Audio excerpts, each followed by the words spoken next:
Baik, assalamualaikum warahmatullahi wabarakatuh. Selamat pagi, Pak Idris dan teman-teman. Terima kasih atas waktunya. Saya akan menjelaskan tentang transformer ya, sebuah arsitektur yang sangat mendominasi bidang machine learning. Saya akan mulai dari motivasi dan sampai comparison dengan model lain dan ya seperti itu. Mungkin langsung saja, kenapa transformer?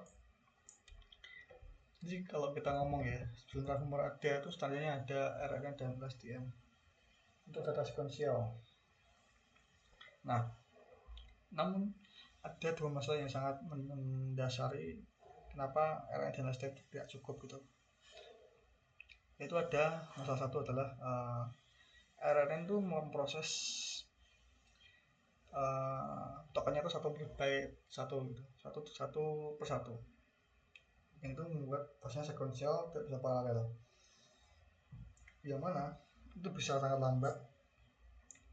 Dan kalau kita bekerja pada landscape teknologi gitu ya, kan ada yang namanya GPU punya ribuan core yang bisa memproses sesuatu secara paralel, ya nggak bisa dimanfaatkan karena bottleneck dengan arsitekturnya.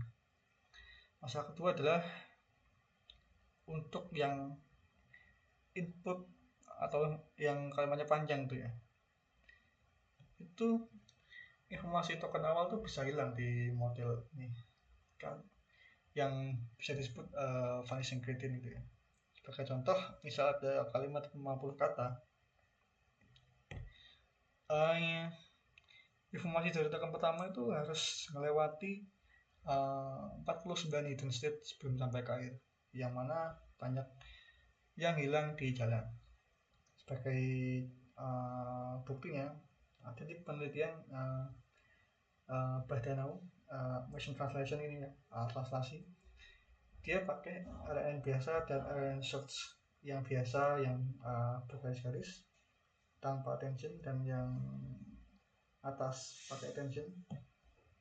Kalau dilihat dari grafiknya, dia di kata 20 kata itu mulai menurun kualitasnya, sedangkan yang pakai attention dia relatif lebih stabil. Nah, sebab itu transformer ada untuk menangani masalah tersebut.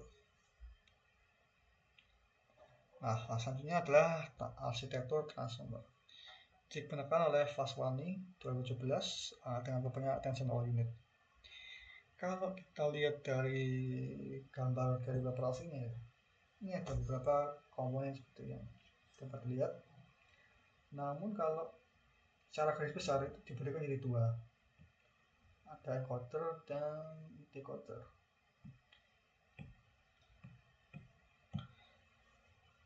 Dimana kalau kita mau urutkan prosesnya, pertama-tama itu ada lewat dari encoder dulu. Ini ada inputnya ini data sequential, contohnya aja teks, lalu masuk dan dirubah menjadi sebuah embedding, lalu ditambahkan sebuah posisi, positional encoding, lalu baru masuk ke sebuah end layer yang berisi multi attention dan feed forward.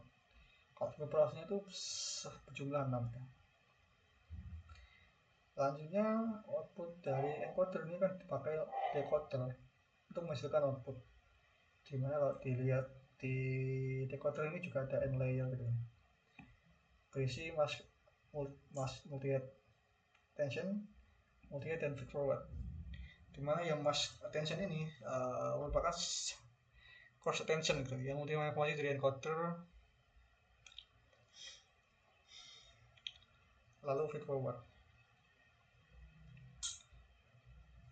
dan menghasilkan output probabilities. Selanjutnya ini kita bahas secara detail per bagian gitu.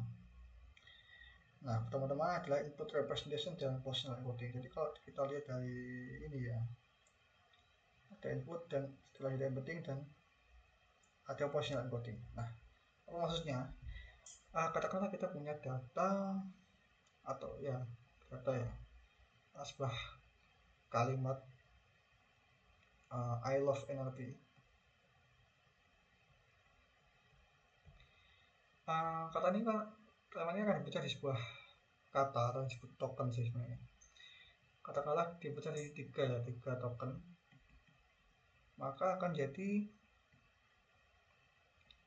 I love NLP. Nah, setiap token itu akan dirubah jadi sebuah vektor angka lewat embedding, lalu digabung jadi sebuah matrik X ya, yang mana X elemen dari Rn kali D. Jadi misalnya ini ada N3 dimensi 4, maka R3 kali 4. Contohnya misal X ini ada tim 0, tim 1, 2, 3 dengan angka 0,2, 0,5, sekian. Ini merupakan representasi dari I love NLP. Nah,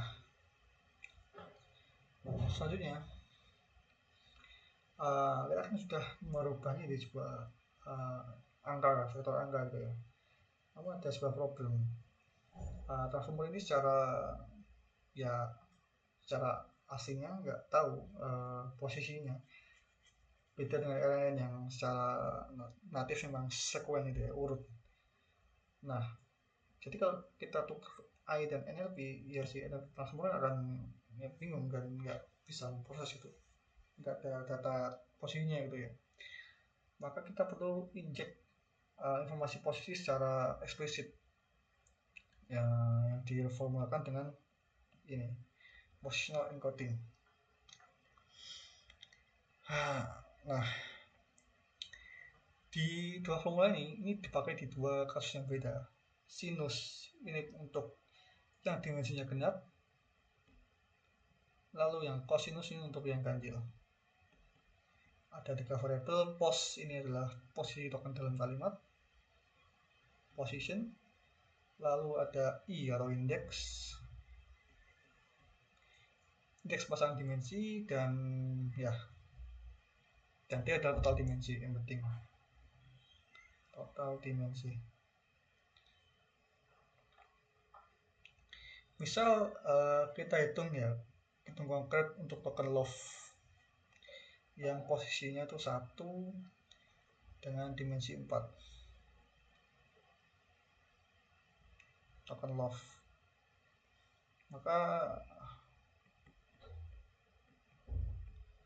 Maka misalnya dimensi 0 ini genap, indeksnya 0, maka PE sin 1 bagi 1000, 1 karena posisinya 1,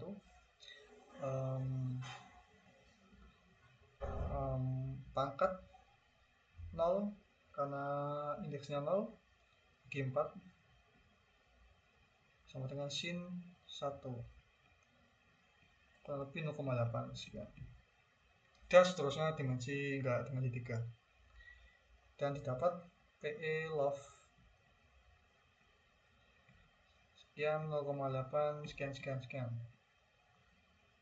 Nah, kita kan sudah dapat vektor posisinya ya.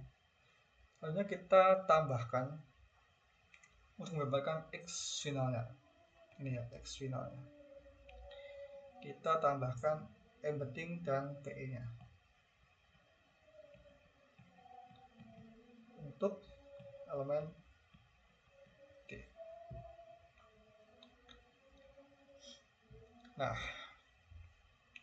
sekarang tokennya itu membawa informasi konten sekaligus posisinya. Nah, inilah yang dipakai ke layer berikutnya. Selanjutnya nextnya itu adalah, nah ini X finality kita proyeksikan ke 3 matriks query key value ya, mulai dari Q atau query. yang mana sama dengan ini matrix gitu ya. Semuanya itu matrix query, matrix key, matrix value gitu. Q itu sama dengan x-nya dikali wiki atau weak matrix yang berbasis training untuk Q gitu. Dimana dimensinya tuh harus valid gitu. Nah, diformulakan di sini. Misal x-nya untuk elemen Rn kali T-nya itu 3 kali 4, lalu WQ-nya misalnya 4 kali 2, maka ya, dan DK-nya ini DK sama dengan DH misalnya 4 dan head-nya 2,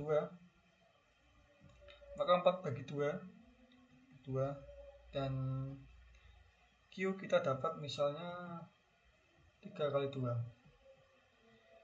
maka nanti akan dikalikan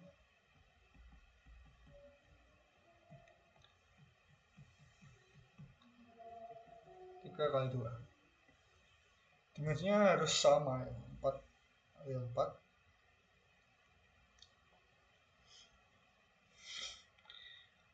Itu juga dilakukan di matrix Q dan V.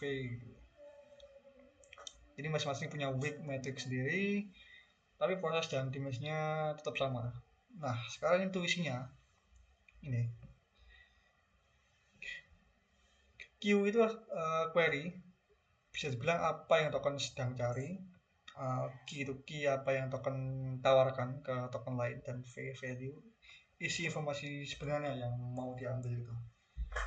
Ya seperti search engine gitu. Ada key ada kata kunci, K itu judul atau metadatanya, dan V adalah value sebenarnya.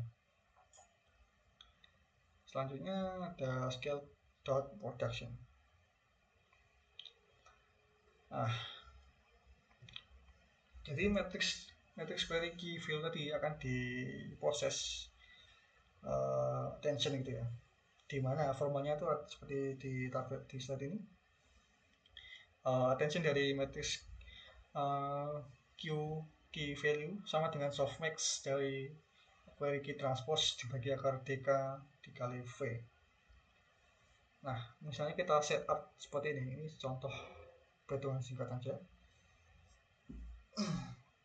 Misal kita pakai contoh paling simpel, 2 token dimensinya 2, weak matrixnya pakai identitas supaya Q, Q, V sama X.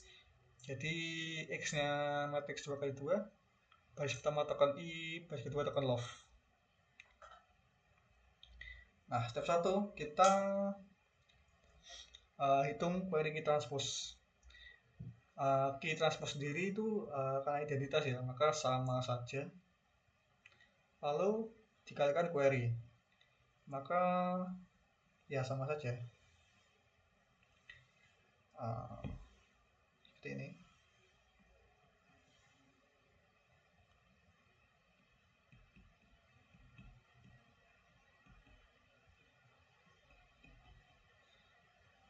Dikalikan, maka sama saja karena identitas. Shape-nya 22.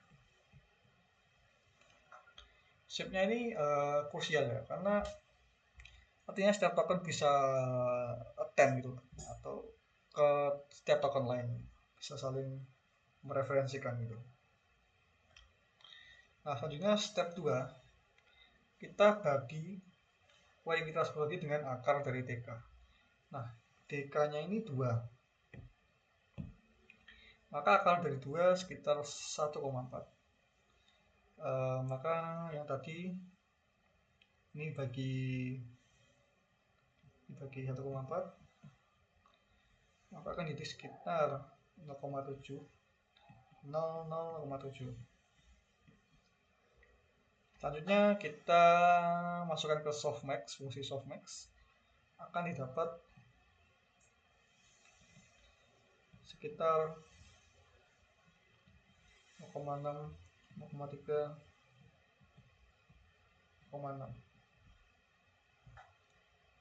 Nah, Ini matrix A ya. Matrix A ini attention weight-nya. Jadi bisa di representasikan bahwa baris pertama untuk token I ini memberikan perhatian atau attention sekitar 60% ke dirinya sendiri dan 33% ke token love. Lalu yang love baris kedua ya kebalikannya, dia memberikan sekitar 30% ke I dan 60% ke dirinya sendiri,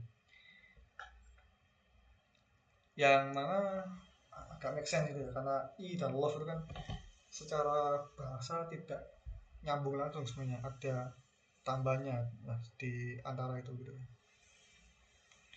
Selanjutnya step 4, hasil optimalisasi akan kita kalikan dengan value. Nah, value-nya ini kita pakai identitas, maka hasilnya sama saja.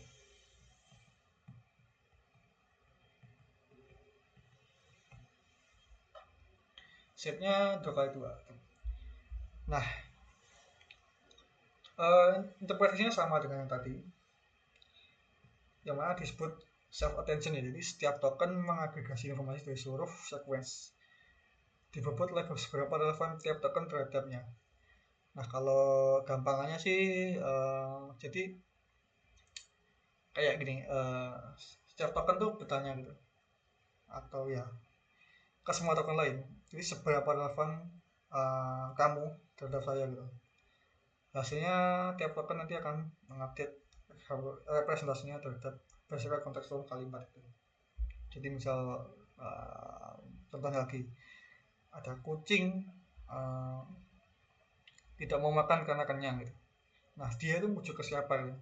Nah, ini akan dihitung masing-masing, dia ke kucing berapa, kucing ke A berapa, itu ke berapa, jadi akan secara paralel akan memiliki nilainya sendiri gitu, relevansi attention di kalimat yang masuk gitu. Kurang lebih seperti itu ya. Selanjutnya kita masuk ke multi-head attention. Nah, kita tadi hitung satu head saja. Nah, transformer itu pakai each head paralel. Nah, kalau di preparasinya dia pakai 8. Kenapa banyak? Gampangannya sih gini ya. Kalau satu head itu bisa analogikan satu sudut pandang gitu. Contohnya saya tidak pergi gitu karena sakit. Kalau satu head aja bisa saja dia fokus ke satu jenis relasi gitu, dalam satu waktu. Jadi misalnya head 1 fokus relasinya saya, yang kedua sakit. Head kedua dia fokusnya ke relasi sakit berhubungan dengan tidak jadi. Ya. Kemudian head 3 fokus ke relasi karena gitu ya, seperti itu.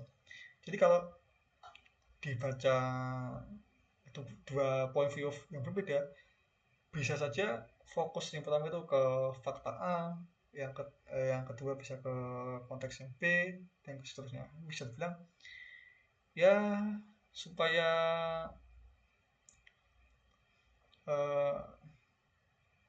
sudut pandangnya itu lebih ya rata gitu ya, enggak bias ke satu relasi saja gitu. Nah, seperti itu untuk yang multi-head attention. Selanjutnya kita ke TensorFlow-nya. Nah, ini sebenarnya rekap ya. Rekap semua dimensi dari awal sampai akhir.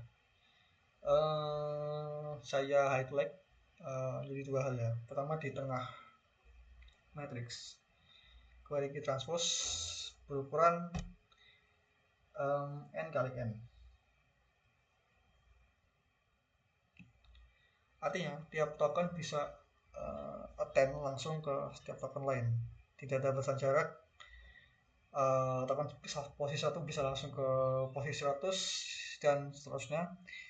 Ini kenapa transformer jauh lebih baik gitu ya untuk long range dependency.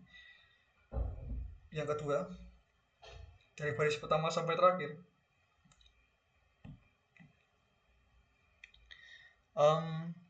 shift selalu kembali ke n kali d.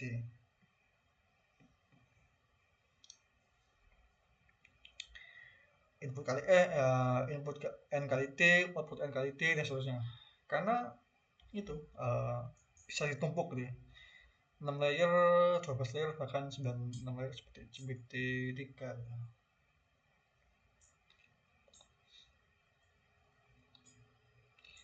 Nah, jadi pertama ada input token embedding lookup, sequence of integer, X token ke vektor, kemudian positional encoding, shape-nya nggak berubah, query key value, DK dimension bagi head, query key transpose, all to all attention, softmax rows to sum, dan seterusnya. Selanjutnya kita coba bandingkan keempat arsitektur. Transformer versus RNN, LSTM, CNN, MLP. Sama dengan RNN dan STM. Sama-sama sequential ya, dua model ini. Nggak bisa paralel, long range dependency-nya lemah. Namun masih relevan sih untuk streaming real time atau embedded device itu, karena nggak menyimpan seluruh sequence sekaligus. Dan lalu ada CNN, dia prosesnya paralel, tapi cuma nangkep pola lokal dalam window konvolusi gitu.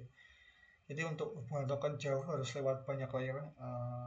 Mungkin cocok untuk image, tapi karena pixel gitu ya, yang memang dekat atau relevan satu sama lain. Soalnya ada MLP,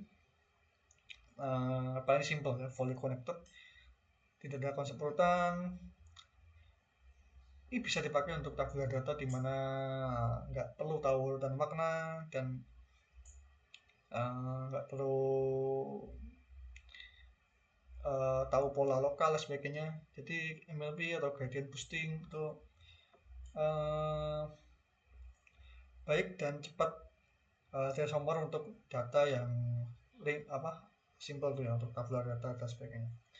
Lalu ada transformer sendiri, dia attend ke semua posisi sekaligus, fully parallelizable, long range-nya dependency-nya kuat.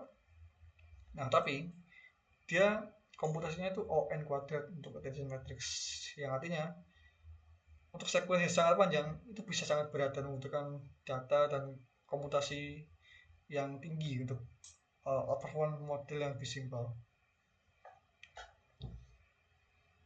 Nah, kalau kita ke kesimpulan, bisa simpulkan bahwa transformer itu powerful karena 3 hal. Satu, attention bisa tangkap relasi apapun dalam sequence tanpa batasan jarak,